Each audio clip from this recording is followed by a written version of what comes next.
સુરેન્દ્રનગરના થાનમાં ખંડણીખોરોનો આતંક સામે પોલીસ વિભાગે કાર્યવાહી હાથ ધરી છે। સિરામિક ઉદ્યોગના વેપારીને છરી બતાવી ઉદ્યોગપતિ પાસેથી સિરામિક કારખાનું ચાલુ રાખવા માટે રોજના 20,000ની ખંડણી માંગના ખંડણીખોરો સામે ગુનો નોંધવામાં આવ્યો છે। ખંડણી માંગનાર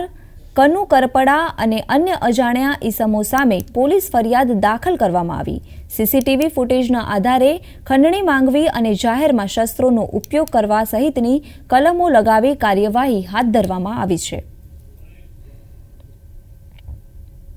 ગઈ તારીખ 10 ફેબ્રુઆરીના રોજ રાત્રે 11 વાગ્યાના અરસા દરમિયાન થાનગઢ પોલીસ સ્ટેશન ખાતે આવેલા હમદમ સિરામિક કારખાના પાસે બે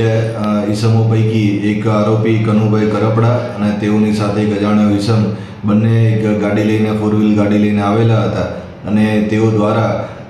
આ કામના જે ફરિયાદી છે અલ્તાફભાઈ અકબરભાઈ વડાવરિયા તેઓના હમદમ સિરામિકના કારખાનાના ગેટ પાસે ગાડી અથડાવીને તેઓને નુકસાન કરેલું હોય ત્યારબાદ પોતાના હાથમાં છરી ધારણ કરીને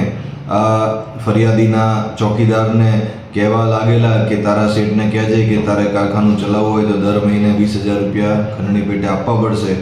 નહીંતર હું જાનથી મારી નાખીશ। આ બાબતની ધમકી આપતા અને તેઓની સાથે અજાણ્યો ઈસમ પણ હોય ત્યારબાદ તેઓ ત્યાંથી પલાયન થઈ ગયેલો હોય, જેથી આ બાબતે તાત્કાલિક થાનગઢ પોલીસ સ્ટેશન ખાતે આઈપીસી કલમ 385, 504, 506(2) અને 114 મુજબનો ગુનો દાખલ કરીને આરોપીઓને પકડી પાડવા માટે હાલ તજવીજ હાથ ધરવામાં આવેલી છે।